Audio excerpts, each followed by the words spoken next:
ನಮಸ್ಕಾರ ಗುರುಮಾರ್ಗ ವಾಹಿನಿ ವೀಕ್ಷಕರಿಗೆ. ಇವತ್ತಿನ ದಿವಸ ಗುರುಗೋಚಾರ ಫಲವಾಗಿ ತಗೊಳ್ತಕ್ಕಂಥ ವಿಷಯ ಸಿಂಹರಾಶಿ. ಸಿಂಹರಾಶಿಯಲ್ಲಿ ನಡೀತಕ್ಕಂಥ ಸಿಂಹರಾಶಿಯವರಿಗೆ ದ್ವಾದಶದಲ್ಲಿ ಗುರು ಬರ್ತಕ್ಕಂಥದ್ದು ಕಾಲ. ಈ ಕಾಲದಲ್ಲಿ ಸ್ವಲ್ಪ ಗುರುಬಲದ ಕೊರತೆ ಇದೆ.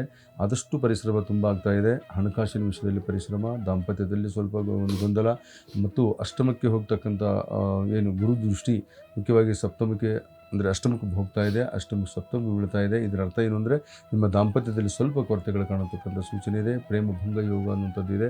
ಅದರ ಜೊತೆಯಲ್ಲಿ ಆರೋಗ್ಯದಲ್ಲಿ ಸ್ವಲ್ಪ ಕೊರತೆಗಳನ್ನು ಕಾಣ್ತೀರಾ ಮತ್ತು ವ್ಯರ್ಥ ಪ್ರಯತ್ನ, ವ್ಯರ್ಥ ಪ್ರಯಾಸ ಮತ್ತು ವ್ಯರ್ಥ ಪ್ರಲಾಪ ಅಂತಕ್ಕಂಥದ್ದು ನಿಮ್ಮ ಜಾತಕಕ್ಕೆ ಕಾಣಿಸುವಂಥದ್ದಿದೆ.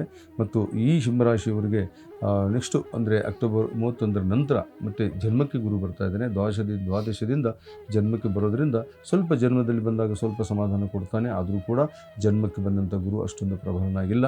ಆದರೂ ಮಿತ್ರರಾಗಿರ್ತಕ್ಕಂಥ ಗುರು ಆ ರಾಶಿಯಲ್ಲಿ ಇರೋದರಿಂದ ನೀವು ಮಾಡುವಂಥ ಕಾರ್ಯದಲ್ಲಿ ಅಲ್ಪ ಸ್ವಲ್ಪ ಪ್ರಮಾಣದ ಫಲ ಇದ್ದರೂ ಕೂಡ ಸ್ವಲ್ಪ ತುಂಬ ಪ್ರಯತ್ನ ಪಡಬೇಕಾಗುತ್ತೆ. ಸ್ವಲ್ಪ ಆರೋಗ್ಯದ ಕಡೆ ಗಮನ ಕೊಡಿ ಮತ್ತು ಸ್ವಲ್ಪ ಯಾವುದೋ ಒಂದು ವ್ಯಕ್ತಿಯನ್ನು ನಂಬಿ ಮೋಸ ಹೋಗುವಂಥ ಯೋಗ ಕೂಡ ಈ ಜಾತಕಕ್ಕೆ ಕಾಣ್ತಾ ಇದೆ.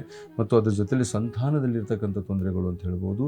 ಯಾಕೆಂದರೆ ಆ ಸಂತಾನಕ್ಕೆ ಸಂಬಂಧಪಟ್ಟಂಥ ದ್ವಾದಶಕ್ಕೆ ದೃಷ್ಟಿ ಬೀಳ್ತಕ್ಕಂಥ ಗುರು ಸಂತಾನದ ಬಗ್ಗೆ ಅಷ್ಟೊಂದು ಸಮಾಧಾನ ಕೊಡ್ತಕ್ಕಂಥದ್ದಲ್ಲ. ಆದರೂ ಮಕ್ಕಳಿಂದ ನಿಮಗೆ ಸ್ವಲ್ಪ ನೋವು ಅಥವಾ ಯಾವುದೋ ರೀತಿಯ ಹಣಕಾಸಿನ ನೋವು ಅಥವಾ ಮಕ್ಕಳು ಏನು ತಪ್ಪು ಮಾಡಿ ಆ ತಪ್ಪಿನಿಂದ ನಿಮಗೆ ನೋವು, ಇದೆಲ್ಲವೂ ಕೂಡ ಸ್ವಲ್ಪ ಕಾಣಿಸ್ತಕ್ಕಂಥ ಯೋಗ ಇದೆ. ಆದರೆ ಅದೇ ಗುರುವಿಂದು ಅಷ್ಟಮಕ್ಕೆ ದೃಷ್ಟಿ ಕೂಡ ಬೀಳ್ತಾ ಇದೆ. ಅದು ಸ್ವಲ್ಪ ಭಯ ಅನ್ನುವಂಥದ್ದು ಎಲ್ಲಿ ಕಾಣ್ತಾ ಇದೆ ಅಂದರೆ ನಿಮಗೆ ಉದರವ್ಯಾಧಿ, ರೋಗ ವ್ಯಾಧಿ ಅಂತಕ್ಕಂಥದ್ದು ಕಾಣ್ತಾ ಇದೆ.